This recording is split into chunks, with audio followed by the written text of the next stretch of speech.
Block 0, episode 29 of 200, address reuse. They had warned everyone for years, never reuse an address. It was bad for privacy, bad for security, bad for hygiene, but people did it anyway. And now, something was tracking the repeats.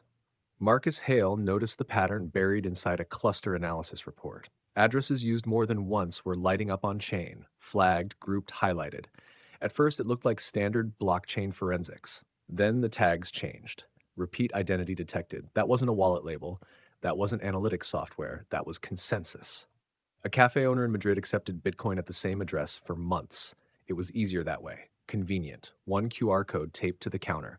Then one morning, every payment sent to that address began failing. Status already used. He generated a new address. It worked. For a day. Then the same error. Across the world, people felt it in stranger ways. Deja vu intensified. Conversations repeated word for word, arguments replayed with identical outcomes, people waking up at the same minute every night, as if they had reused the same moment too many times. Marcus ran deeper queries. Addresses that had ever been reused were behaving differently. Funds moved from them consolidated faster, fees calculated differently, confirmation times shortened, like the network had reduced the entropy around repetition. Bitcoin had always been pseudonymous. Address reuse made you traceable. Now it made you predictable. A trader in Chicago reused a donation address out of habit. When he checked the transaction history, something new appeared. Cluster linked. He clicked it. A web of addresses appeared. Every wallet he had ever touched, every exchange deposit, every cold storage sweep, mapped cleanly, connected, exposed. At the center of the graph, block 0. Marcus felt the dread building. Address reuse wasn't just about privacy. It was about identity. Every time you reused an address, you declared, "This is still me."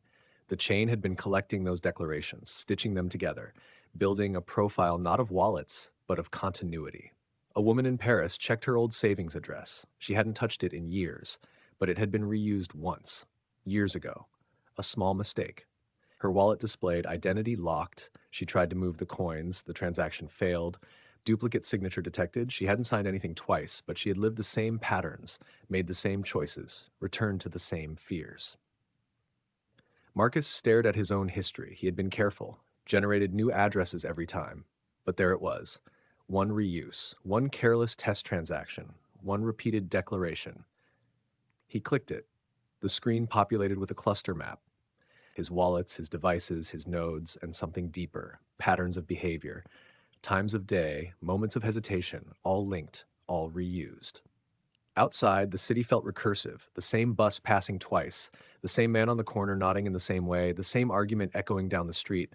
Repetition wasn't coincidence, it was traceable. His phone buzzed. Address reuse limit exceeded. He swallowed. Exceeded what? The answer came without delay. Unique instances allowed. One, Bitcoin had always recommended fresh addresses, fresh identities, fresh separation. Now the rule was strict. One life, one path, no reuse. Marcus watched as another block arrived. A massive consolidation swept through thousands of repeated addresses. Destination, block 0, merged. The clusters disappeared, simplified, collapsed. Deep beneath the chain, block 0 absorbed every repeated pattern. Because repetition creates linkage. Linkage creates identity. And identity is easy to trace. End of episode 29.